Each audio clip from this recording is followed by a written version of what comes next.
Ilha Grande is a famous weekend destination for people from Rio. And if you're passing some holidays in Rio, you should consider going there for a weekend. This island is simply amazing. You have a lot of nature, it's very calm comparing to the craziness of Rio, that really going there a few days will do you good. And in this video, I will cover the essentials for you, as it's the first time you will go to Ilha Grande. I will cover the weather, where to go, on which bay to stay, the activities that you can do, and some recommendation. As I've already been there 3 times, I have small tips for you. You guys ready? Let's go. First of all those information are on my website, horizonogo.com. I've made a post as well with all those information and maybe even more. And first of all, I wanted to talk about when's the best time to go there and the weather. So I guess you've already noticed it, but the summer, it's from December to February. But this is also the month where you'll have a lot of people going to Ilha Grande. Normally, during those months, it's sunny and it doesn't rain, or maybe it will rain 1 hour because it's still tropical weather. But for example, this year for me, I went before the Carnival and it was raining a lot. But this is not normal. Normally the saying is that before the Carnival it's sunny and after the Carnival it's raining. Apparently it's not always the case. I can tell you that I went after the Carnival and it was raining, like a few years ago. And this year I went before the Carnival and it was rainy as well. So that was a shame. But even with the rain, it's not raining all day long. And you have some times with sun and it's still very enjoyable. So first recommendation, take a raincoat with you. So now how to get to Ilha Grande. First of all, Ilha Grande, it's in the south of Rio in 3-4 hours by car. You need to get by car to a pier and after to take a ferry or a speedboat. You have 3 piers where you can go to. The closest to Rio is Mangaratiba. The second one is Conceição de Jacareí and the third one is Angra dos Reis. Angra dos Reis, it's the one that you will have most ferry and speedboats going from there. And from Conceição de Jacareí or Mangaratiba, you will have also some of them, but it's not that frequent comparing to Angra dos Reis. So I can't tell you all the schedule from all those piers because they are changing from month to month or season to season because you have a lot of crews going there, sometimes not that much. So it switches a lot. So look at on each website's pier the hours so you will have the best fit for you. To go to one of these piers, you can take buses from the bus terminal in Rio. You'll have many buses that will go to either Mangaratiba, Conceição de Jacareí, or even more in Angra dos Reis because this pier is the biggest one. Or you can also take a BlaBlaCar. I don't know if you've heard about this website, BlaBlaCar. It's quite famous here in France as well. But basically you will have people driving from one place to the other and they propose seats on the car to save up a little bit of money, to save up the fuel, the gasolina, those kind of things. And so that can be very practical for you because taking the bus terminal sometimes it's time consuming comparing to taking a BlaBlaCar. So look at on that website because you have many people from Rio that do this route from Rio to Angra dos Reis and they know that there are a lot of tourists going to Ilha Grande, so they propose their seats on the car and that can save time for you and money as well because it's cheaper than the bus. Also, where you want to go on Ilha Grande depends on which pier you will go to. Basically, all those 3, Mangaratiba, Conceição de Jacareí and Angra dos Reis, will all go to Abraão. Conceição de Jacareí and Mangaratiba are the 2 that will only serve Abraão. And if you want to go somewhere else to Ilha Grande, you will have to take some boats at Angra dos Reis. So where you should sleep at Ilha Grande? Well, I'm not gonna name hotels, but more like bays. If it's the first time you're going to Ilha Grande, there's no questions, you have to go to Abraão. Abraão is the main bay, the main city of Ilha Grande city, but that's where you have most of the hotels, restaurants, tour company, everything. This is the biggest bay, the most developed one compared to the other ones. That's why you have most of the ferries going there, most of the speedboat going there. That's why you have many options for everything. And if it's the first time, don't try to go somewhere else, just go to Abraão and after you will figure out a second time where to go. If really you don't like big city, and still this is not a very noisy city, but you have some people.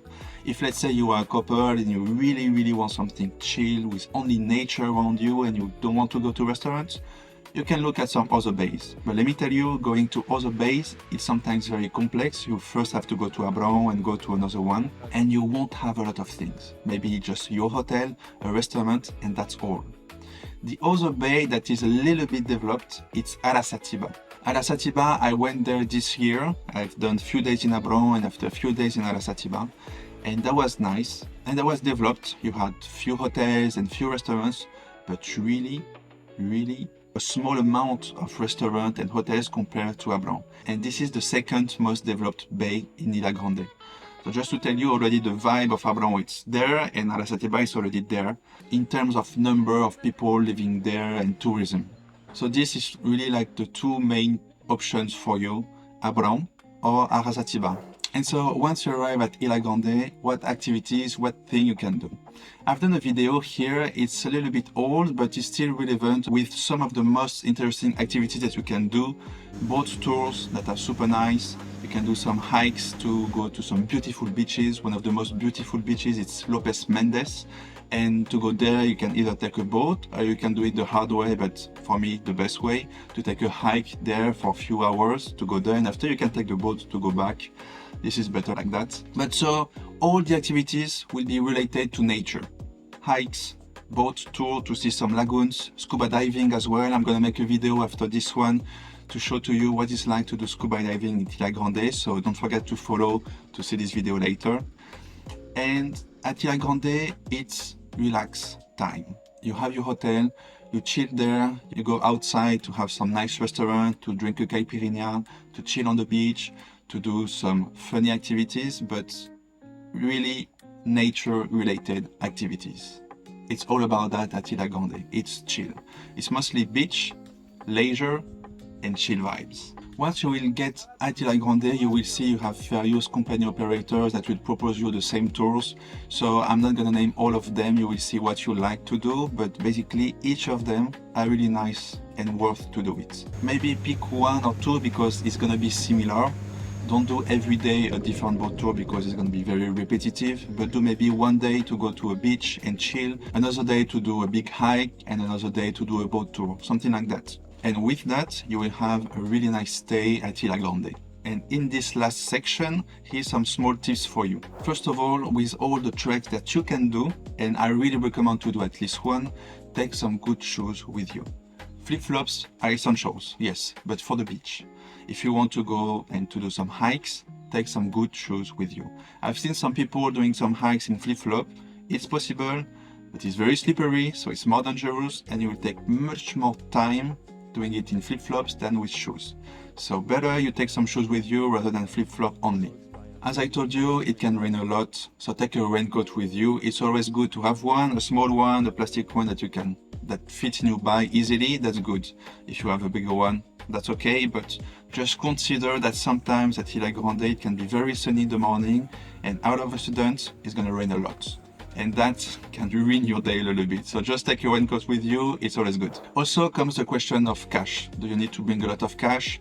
It's better to have some, but the last time I went to Ilha Grande, I've seen many restaurants, shops, and even small shops, small street shop having a small monitor to pay or to accept credit cards, which is super nice for foreigners. So I would say most people accept credit card, so that's good, but always bring a little bit of cash with you.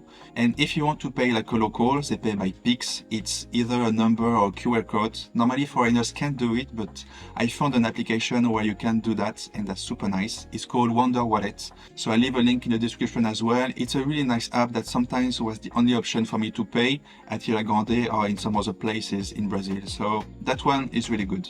And after that, the best time to go, it's in the summer for me, but also during the weeks, not during the weekend, because you have a lot of Brazilian people that go to Ilha Grande to chill, just like any couple or group of people that just work during the week, and on the weekends they just go outside the city. That's what cariocas do, people living in Rio de Janeiro, and that's why in the weekends it can be very crowded. So if you're a tourist and chilling in Rio, better you go during the week, like from Monday to Friday. It's much better, you have less people and enjoy more Ilha Grande for yourself. So that was it. I hope you enjoyed the video. I hope you've learned something. If that's the case, just drop a like. If you still have a question, you can write it down under this video, or you can send me a DM on Instagram, HorizonUgo. On my website, you have all those information, horizonugo.com. So don't forget to subscribe, and I'll see you on the next video. Ciao, ciao!